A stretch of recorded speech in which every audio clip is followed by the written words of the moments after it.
الحمد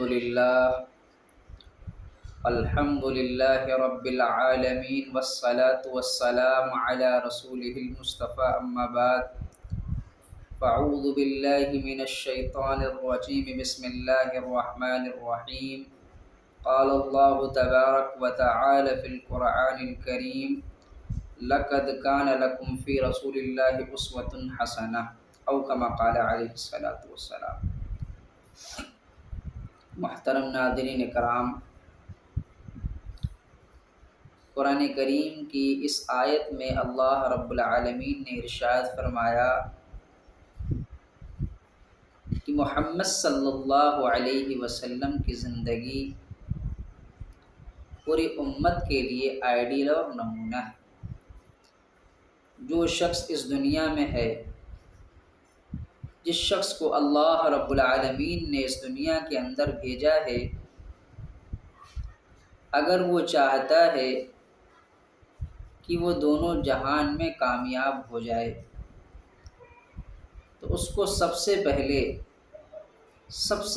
اس کو یہ کام کرنا پڑے گا کہ وہ محمد صلی اللہ علیہ وسلم کی سیرت کو پڑھے یا سنے، اور سننے کے بعد اس پر عمل کرنے کی کوشش کرے۔ اگر وہ پڑھا ہوا نہیں ہے تو آج کے دور میں یا اس سے پہلے بھی علماء اکرام نے انبیاء علیہ الصلاۃ والسلام کی سیرت پر چلنے کی کوشش کی، جس کا نتیجہ یہ ہوا کہ اللہ رب العالمین نے انہیں کامیاب کر دیا۔ یہ تو امت کے وہ خواص لوگ ہیں جن کو اللہ رب العالمین نے کامیاب کر دیا، لیکن امت کا ایک بہت بڑا طبقہ ہے جو غیر پڑھا لکھا ہے، جسے علم کی کوئی معلومات نہیں، جسے لکھنا نہیں آتا، پڑھنا نہیں آتا۔ اسے چاہیے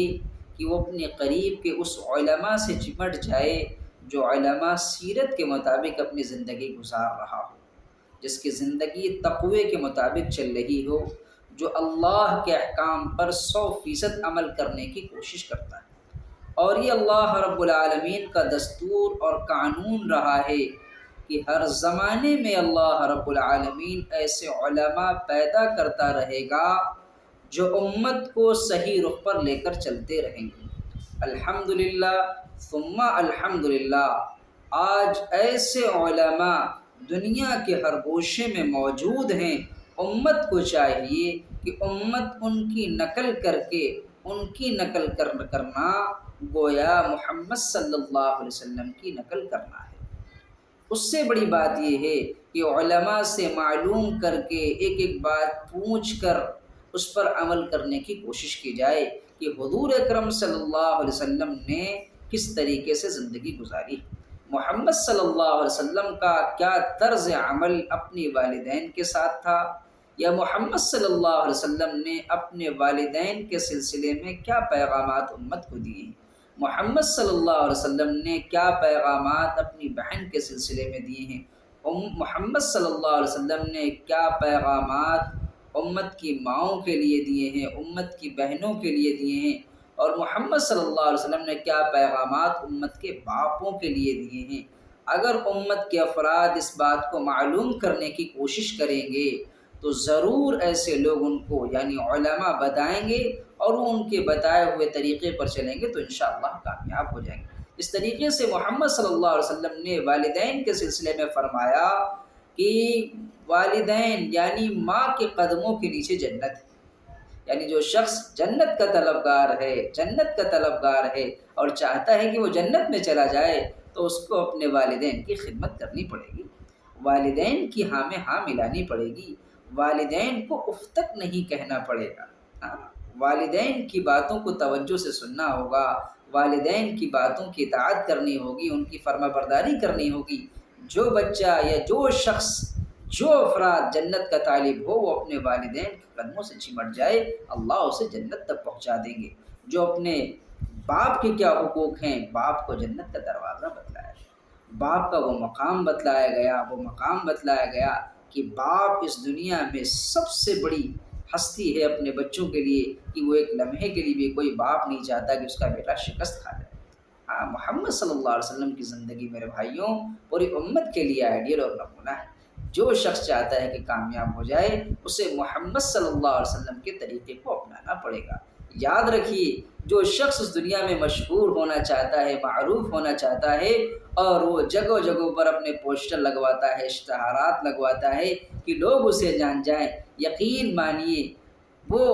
اس کے لیے بہت سارے پیسے خرچ کرتا ہے اور بہت ساری قربانیاں پیش کرتا ہے، اور اس کے مقصد فانی ہے۔ آپ دیکھیے کہ بہت سے اللہ والوں نے دنیا کی زندگی کو ترک کر دیا، اور ترک کرنے کے بعد اللہ کے حکموں پر اپنی زندگی گزاری، محمد صلی اللہ علیہ وسلم کے طریقے پر اپنی زندگی گزاری، تو آج وہ اس دنیا سے رخصت ہو چکے ہیں، لیکن آج ہم اور آپ ان کا ذکر کرتے ہیں، اچھی طریقے سے ہم ان کا نام لیتے ہیں۔ اس لیے ہمیں اور آپ کو بھی چاہیے کہ ہم ہر شعبے میں معلوم کرنے کی کوشش کریں کہ محمد صلی اللہ علیہ وسلم نے کس طریقے سے امت کو چلانے کی کوشش کی ہے، اور محمد صلی اللہ علیہ وسلم کی پیروی کرنے والے، محمد صلی اللہ علیہ وسلم کی باتوں کو لینے والے سب سے اولین صحابہ اکرام ہیں۔ صحابہ اکرام نے جب محمد صلی اللہ علیہ وسلم کی باتوں کو لیا، محمد صلی اللہ علیہ وسلم کی باتوں کی اتباع کی، جس کا نتیجہ یہ ہوا کہ وہ قوم جو چرواہے کہی جاتی تھی، وہ قوم جن پر کوئی حکومت نہیں کرنا چاہتا تھا، وہ قوم جو بھکمری کی حالت میں زندگی گزار رہی تھی، لیکن جب انہوں نے محمد صلی اللہ علیہ وسلم کی باتوں پر یقین کر لیا اور یقین کر کے ان کو مان لیا، تو کیسر و کسریٰ کے تاج مسجد نبوی کے ممبر کے پاس اور چوکھٹوں کے پاس پڑے ہوئے ہیں،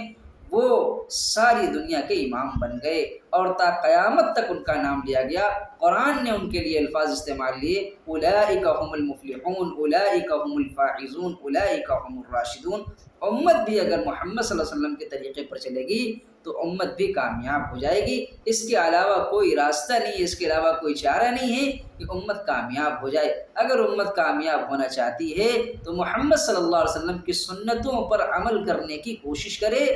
جب تک وہ اس دنیا میں زندہ ہے، ہر لمحہ ہر آن اس فکر میں لگائے کہ کیسے میری زندگی محمد صلی اللہ علیہ وسلم کے طریقے پر گزر جائے۔ اس کے لیے آپ کو علماء سے معلوم کرنا پڑے گا، قدم قدم پر علماء کی رہبری بہت ضروری ہے۔ میں نے بعض عالموں کو دیکھا ہے کہ انہوں نے مجھ سے یہ بات ذکر کی کہ ان کو بھی علماء کی رہبری کی ضرورت پڑتی ہے۔ آپ اس بات پر توجہ دیں کہ ایک عالم کو بھی جب عالم کی رہبری کی ضرورت ہے کہ وہ بھی اپنے مسائل مزید اپنے علماء سے جو ان سے بڑے ہیں علم میں، تقوی میں، جب ان سے جا کر وہ آگے کی منازل پوچھتا ہے کہ مجھے حضرت اس میں کیسے کرنا چاہیے، اس میں کیسے کرنا چاہیے، تو ایک عام آدمی کو